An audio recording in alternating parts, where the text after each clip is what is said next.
নমস্কার সুধী শ্রোতা বন্ধুরা, এখন শুনছেন তিয়াশার গল্পের বৈঠক থেকে গল্প পাঠ। তিয়াশার গল্পের বৈঠকের আজকের নিবেদন গোড়ার গোস্ত করা, লিখেছেন শিবরাম চক্রবর্তী। শুরু করছি আজকের গল্প পাঠ, গোড়ার গোস্ত করা। গোড়া যখন খুব ছোট, এই 10-12 বছর বয়স হবে, মিত্র স্কুলের 3rd ক্লাসের ছেলে। সেই সময়ে তার সঙ্গে আমার ভাব। এই গল্পটা তারই। সেই আমায় বলেছিল, তার বাজার করার গল্প। ফুটবল খেলতে হাফ প্যান্ট ছিঁড়ে যাওয়াতে মেজমামার কাছে এসে আর একটা বায়না করতে তিনি বললেন, আমার অত সময় নেই বাপু, তোমার সঙ্গে বাজারময় টোটো করতে আমি পারবো না। হাফ প্যান্ট কেনা আমার কম্ম নয়, পারো নিজে গিয়ে দেখে শুনে কেনগে। গোড়া তাতেই রাজি। আমায় টাকা দাও তাহলে। 10 টাকার একখানা নোট দিয়ে মামা বললেন, জানি ঠিক ঠকিয়ে নেবে তোকে। দুনিয়া শুদ্ধ লোকই তোমায় ঠকায়। ঠকবার জন্যেই তারা ওঁত পেতে বসে আছে। কিন্তু কি করব, আমার একটু চকলেট খাওয়ারও তো ফুরসত নেই এখন। ফুরসত থাকলে কে যেন ওকে চাকতে দিচ্ছে। টাকাটা পকেটে ফেলার সঙ্গে সঙ্গে গোড়া চকলেটের বাকিটুকু মুখে পুরে দেয়। চিবোতে চিবোতে বলে, ঠকালেই হলো, আমি কি অত কাঁচা ছেলে? আমার কাছে পয়সা আদায় করা অত সহজ নয়। আমাকে ঠকাবে এমন কাউকে তো দেখি নেই ভবানীপুরে। আমি না কাউকে ভুলে ঠকিয়ে ফেলি, সেই ভয়ই আমার সব সময়। তবে যা, এই দোকানটায় যা। একটা নামকরা পরিচ্ছদ ভবনের ঠিকানা বাতলে দিয়ে তিনি বললেন, দেখ, বাজার করবি মুখ বেজার করে, যেন তোর কেনার কোনো গরজই নেই। জিনিসটা মনে ধরলেও বাইরে দেখাবি যে মোটেই তোর পছন্দ হয়নি, বুঝলি তো? আর তারা যা দাম বলবে ঠিক তার অর্ধেক বলবি, নইলেই ঠকে যাবি, মনে থাকে যেন। গোড়া ভারী বেজার হয়ে দোকানটা গিয়ে হাজির হলো। দোকানদার হাসি মুখে অভ্যর্থনা জানালো, এসো এসো খোকাবাবু, কি চাই তোমার, বলো। ওই খোকাবাবু ডাক শুনেই না গোড়া এমন চটে গেল যে তার বেজারপানা বেড়ে গেল আরো হাজারো গুণ। কেন, সে খোকা? সে এখন 3rd ক্লাসে পড়ে মিত্র স্কুলে। এখনো সে খোকা নাকি? বলুক না আর একবার, বলে দেখুক না। হ্যাঁ, মজাটা টের পাইয়ে দেব। একটা হাফ প্যান্ট কত পড়বে? বেশ ভালো হাফ প্যান্ট চাই আমার।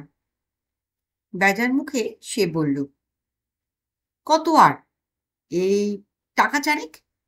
দোকানদার কয়েকটা পছন্দসই হাফ প্যান্ট বার করে। বড্ড বেশি দাম যে হে, অত আমি পারবো না, 2 টাকা দেবো আমি। দোকানদার বলে, 2 টাকা? 2 টাকায় কি হাফ প্যান্ট হয়? তবে তুমি ছেলে মানুষ বলে তোমার 3 টাকা এটা দিতে পারি। দোকানের ছেলে মানুষই কথায় গোড়া আরো বেজার হয়ে যায়।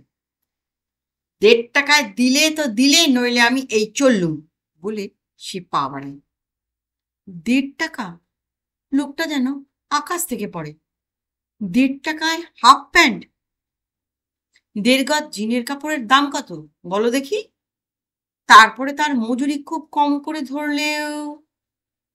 অত ধরাধরি জানি নে বাপু, দরাদরি করতেও চাইনি আপনার সঙ্গে। 1.5 টাকায় দিলে আমি নিতে পারি, গোড়ার সাপ কথা। খদ্দের ছেড়ে দেওয়া আমি ভালোবাসি নে, বিশেষ করে এই সকালবেলায় বৌনির সময়। বেশ, তাহলে ওই 2 টাকাই দাও। তুমি নিজে মুখে যা বলেছ তাই।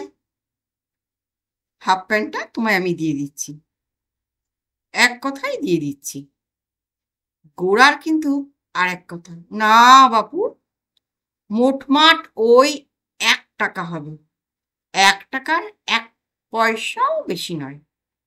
ও বাবা, তুমি যে ভারী শক্ত মক্কেল দেখছি। যাক, তবে তোমার কথাই রইল, তুমি 1.5 টাকাই দাও। প্রথমবার তোমার কাছে লাভ আর নাই করলু, বৌনির সময় দাও, 1.5 টাকাই দাও। 1.5 টাকা নয়, 12 আনায় হয়তো দাও।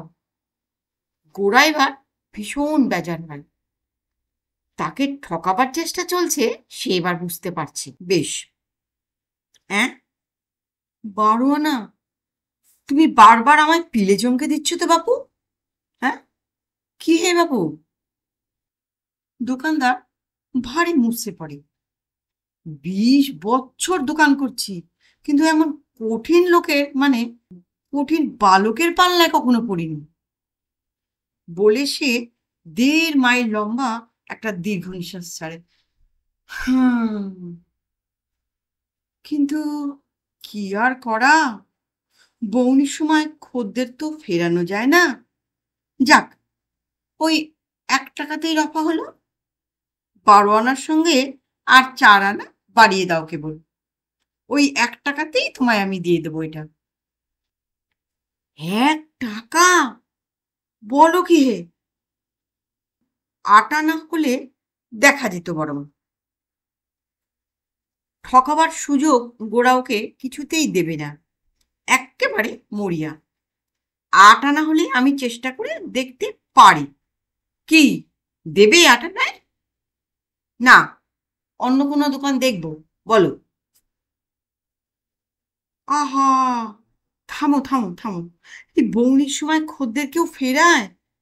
মা লক্ষ্মী তাহলে ফিরে যান যে। আচ্ছা, ওই 12 আনাই বার করো তুমি, তাই আমার যথেষ্ট। এ পকেট ও পকেট হাতড়ে খুচরো খাঁচরা মিলিয়ে মোট 6 আনা বেরোয়। দেখো, এই 6 আনাই রয়েছে, এতে হবে? সে কি, পুরো 8 আনাও নেই? দোকানদার কাতর হয়ে পড়ে। না, এই 6 আনাই আছে। তবে আগেই বলে দেওয়া ভালো, এর 2 আনিটি আবার অচল। তোমাকে ঠকানোর ইচ্ছে আমার নেই, তবে এই ঘষা শিকিটা, এটা বোধহয় ততটা খারাপ নয়। কুললে 4 আনা? 4 আনায় হাফ প্যান্ট? 4 টাকার জিনিস 4 আনায়? না, তুমি তো আমায় পাগল করে দেবে দেখছি। দোকানি মাথার চুল ছিঁড়তে থাকে। না, তার চেয়ে বরং আমি তোমায় অমনিই দেব। বৌনির সময় এসেই তুমি আমার ব্যবসা মাটি করেছো, মাথা খেয়েছো আমার। ইস, ওর যে ঠকাবার মতলব গোড়াতা বেশ বুঝতে পারে। সঙ্গে সঙ্গেই সে জবাব দেয়, "আহ, অমনি দিলে 2টো নেব কিন্তু, তার কমে না কিন্তু।"